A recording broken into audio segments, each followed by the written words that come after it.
He's actually hit a pretty high percentage in his career, and he has playoff experience.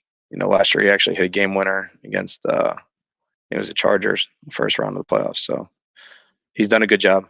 Why does he prefer the right action? Just personal preference, I guess. Yeah. You mentioned when kicking the game.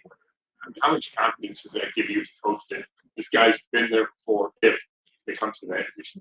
Yeah, I think that, anytime you're in those situations, it's good to have experience, but ultimately, what you've done in the past doesn't matter. So, every game's different, every rep's different, every kick's different. So, the playoffs aren't about experience, it's about execution on that day. So, you see a lot of, would you like to have a lot of veteran players that have been there? Yeah, but that's not the case. It's about who's going to execute that day on that rep. Bubba, how good was it to get Corey back last week and get one more game in before the playoffs? And how do you think he did? He did a nice job. He hit the ball well. I thought he was controlled in his swing, and he elevated the ball pretty well and with good direction. So he gave us good field position, and I thought it was a good ramp up to this week. So, I think he's in a good spot. Bubba, we've asked you this before about holding and blocking back on your returns. Do you chart where your penalties are compared to other teams? It seems like you have very few. No, I don't look at it. We emphasize playing clean and try to coach that up. We put a big emphasis on it in our Friday meetings, which is going to be like Thursday this week. And I think the players understand how the game's being officiated. So try to just always review and go over, how those calls are being made. So try to play clean in those return phases. You know how many penalties you've had though, or not? You're pretty good on numbers. I know we haven't had a ton. Is to speak at the team meeting when people were talking about Super Bowl experience, and if so, what was the message that you shared? I spoke. Yeah, I spoke, and I'll keep those comments for our team. That meaning, can you, or do you not want to share? It seemed like the players felt it was very inspirational. Well, yeah, I felt like they probably weren't supposed to elaborate on that with you guys. That was a team, tight knit thing. So I'll keep my comments to myself on that. Well, Pierre's obviously battling dealing with the back. Having James as kind of the ball back as the backup.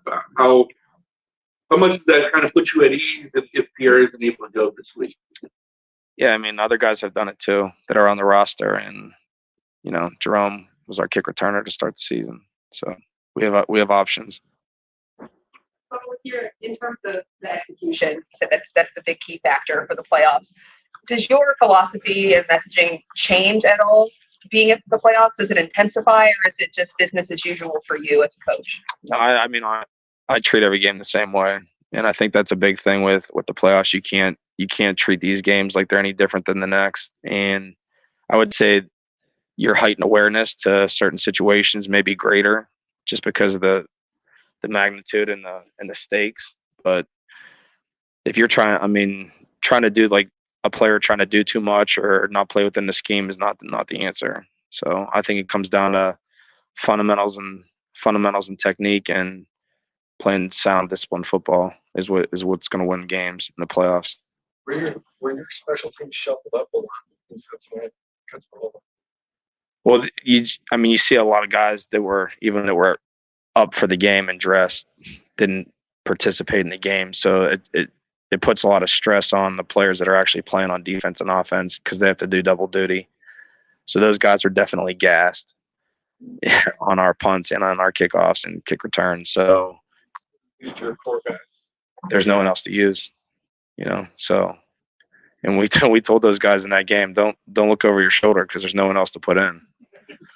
So I've been there before, and that's not a fun place to be. And I called those guys during the game. I said, "You guys are warriors." I said, "This is not easy to do," and that's why football is a team game, and those guys, credit to those guys for being selfless players. I mean, for us to be able to not play certain players last week is a credit to the back end roster guys, and they definitely haven't been given enough credit, and I think that they deserve it. I know you said you treat every game the same. What are the lessons that you've learned from your time in the playoffs that you're trying to pass down to the guys? Definitely, yeah.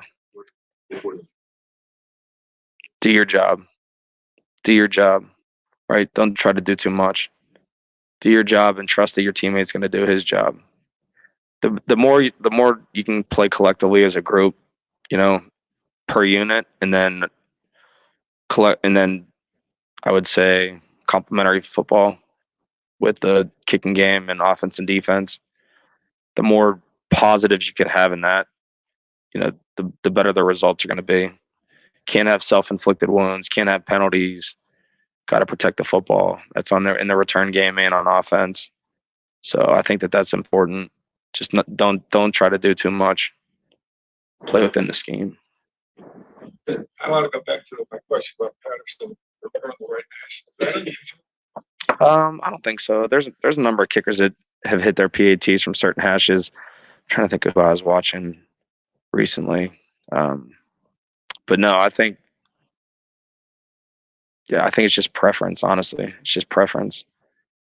Some guys will for a game winner, you may prefer right or left. Some guys will say, hey, I want it on the left hash, or I want it on the right, depending on what, if we were playing outside. The wind is always a factor. I remember going against Chicago. Against Chicago, we wanted, from what I remember, we wanted the right hash because of what the wind was doing. So They missed the second PT from the right hash. They missed right, and they didn't change after that. They made everyone after that. I actually asked him after that. I said, "Are you sure you're good for the right hash?" And he's like, "Yeah, I'm good." I'm like, "Okay." I feel like the thing with specialists too is have them in their comfort zone, right? You don't want to take them out of their comfort zone. However they're comfortable, and that goes with their weekly routine and everything as well. So I think as long as those guys are comfortable and put them in the best mindset possible, it gives you every opportunity to execute. Going back to the Corey back, is it helpful for Brian Lee, kind of as he's acclimated to the team, to have Corey who's been around and been in his position? I think That was a big thing for me last week. Is ideally you'd like to have Corey at the game more for the holding factor. I think that it was good that we actually had him out there in case Dustin wouldn't be able to go this week. So at least we have a game, a warm up, pregame with those guys, and then obviously they'll work together this week in practice. Well, obviously you were back with the Patriots coaching in 2016, but as a former Browns player, when the Cavs won the title, do you remember that grabbing your attention at all, and allowing you to think what a football title would be in this town? Yeah, I mean, it's special. It is. It's to win a championship is incredible. So we're just gonna take it game by game and hope for the best. Remember, do you remember watching any of that? Just the parade, or do you remember thinking? I mean, I remember when they won it. I don't have a ton of recollection as far as the celebration to it and all that. I know that the city would go nuts, and I'm worried honestly about winning this game this week. But everyone wants what you're talking about. But I think right now our sole focus is winning this game against Houston and doing everything we can to prepare ourselves and our players to do so. Thanks.